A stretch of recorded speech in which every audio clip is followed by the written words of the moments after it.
સ્થાનિક સ્વરાજ્યની ચૂંટણીના પડઘમ વાગી ગયા છે। નગરપાલિકા, મહાનગરપાલિકા, તાલુકા પંચાયત અને જિલ્લા પંચાયતની ચૂંટણી આગામી દિવસોમાં યોજાશે।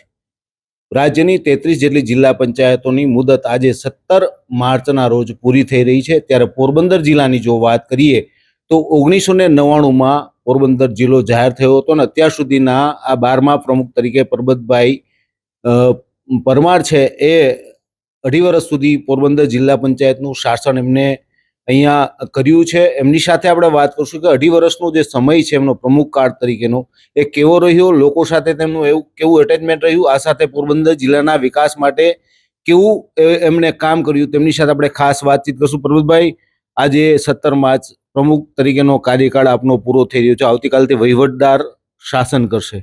2.5 વર્ષ જિલ્લા પંચાયતના પ્રમુખ તરીકે કેવા રહ્યા? આમ તો રાજકીય રીતે મારી કારકિર્દી 1991થી શરૂઆત થઈ। ત્યાર પછી 95થી હું ગ્રામ પંચાયત લઈ અને જિલ્લા પંચાયત સુધી પહોંચ્યો।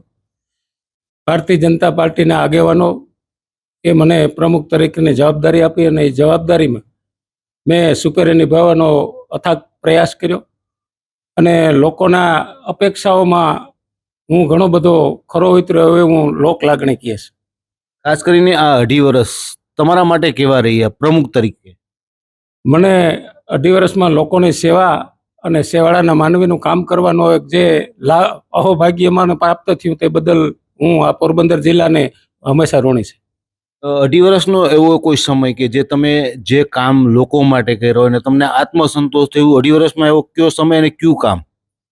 ખાસ કરીને સેવાળાના માણસને જ્યારે આધાર કાર્ડથી લઈ અને રેશનિંગ ને કૂપનની કોઈ નાનામાં નાની બાબતો હોય તો એને મારી ગાડીમાં સાથે લઈ જઈને અહીંયા કામ કરાવેલ છે અને જે નાના માણસના ચહેરા ઉપર જે ખુશી વ્યક્ત થાય છે તે મારા માટે ખૂબ જ છે। ખાસ કરીને જે પ્રમુખ તરીકેના હોદ્દા ઉપર હોય એમનો પહેરવેશ આખો અલગ હોય, એમાં રાજકીય આગેવાનો વ્હાઇટ કપડામાં સતત સજ્જ જોવા મળતા હોય, કોટી પહેરીને જોતા હશો, પરંતુ પોરબંદર જિલ્લા પંચાયતના પ્રમુખ એવા છે જે ગામડામાંથી આવે છે, એમનું ગામ મંડેર છે અને એમનો પહેરવેશ છે એમણે ક્યારેય બદલાયો નથી, એનો પરંપરાગત પહેરવેશ। પરબતભાઈ, તમારો પરંપરાગત પહેરવેશ પહેર્યો એનું કારણ શું? નકર તમે એક પ્રમુખ છો, તામઝામ હોય, ગાડી હોય, સારા ડ્રેસ હોય, સારા કપડાં હોય, તો તમે કેમ તમારો ડ્રેસ પહેરી રાખ્યો?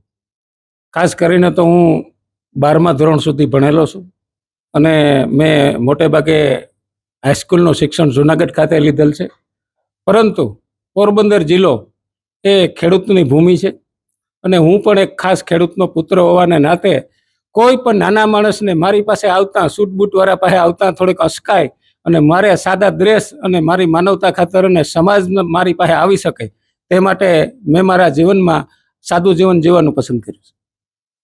સાદું જીવન પ્રમુખ તરીકે હોવા છતાં તેમણે સાદું જીવન લોકો સાથે, છેવાડાના માણસો સુધી જોડાઈને એમને કામ કર્યું છે। પરબતભાઈ, ખાસ કરીને તમને અહીંયા બંગલો મળે છે, સામાન્ય રીતે જે કોઈ પ્રમુખ થાય એ પરિવાર સાથે બંગલામાં રહેતા હોય છે, પરંતુ તમે તમારા ગામડાને જ કેમ પસંદ કર્યું?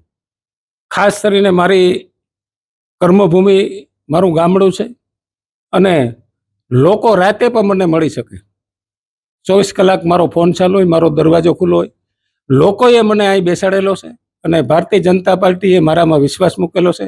એ વિશ્વાસને સાર્થક કરવા સેવાળાનો માનવી મને ગામડાનો માણસ ગામડામાં મળી રહે તે માટે મેં હંમેશા ગામડામાં રહેવાનું પસંદ કર્યું।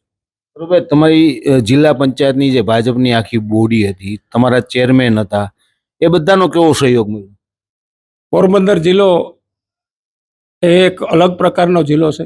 અમારા 18 સભ્યો છે, તેમાંના જે ચેરમેનો છે એ અમે ખંભેથી ખંભો મિલાવી અને મને એક વડીલ તરીકે અપાર પ્રેમ આપી અને લોકોના કામમાં ખંભે ખંભો મિલાવીને અમે કામ કર્યું છે।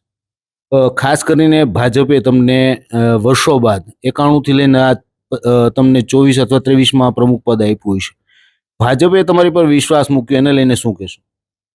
આમ તો પક્ષે મને આ અગાઉ પણ આગલી ટર્મમાં કારોબારીના અધ્યક્ષ બનાવ્યા હતા। પક્ષે મને મારી યોગ્યતા પ્રમાણે ઘણું બધું આપ્યું છે, તેનો હું ભારતીય જનતા પાર્ટી અને પોરબંદર જિલ્લાના સંગઠન અને આગેવાનોનો ઋણી છું। જિલ્લા પંચાયત એટલે કે મોટાભાગના ગામડાઓનો વિકાસ થતો હોય છે, પોરબંદર જિલ્લાના ગામડાઓમાં હજી શું ઘટે છે? તમને શું લાગે કેવું ગામ હોવું જોઈએ? આમ તો નરેન્દ્રભાઈ કહે છે કે આપણે 47માં વિકસિત ભારત બનાવવાનું છે અને એ વિકસિત ભારતના પ્રંગણ અને કામ ચાલુ થઈ ગયા છે. અને પોરબંદર જિલ્લો એ મારા ખ્યાલ પ્રમાણે ગુજરાતમાં અત્યારે એક શ્રેષ્ઠ જિલ્લામાં ગણના થાય તેવા કામ થઈ રહ્યા છે.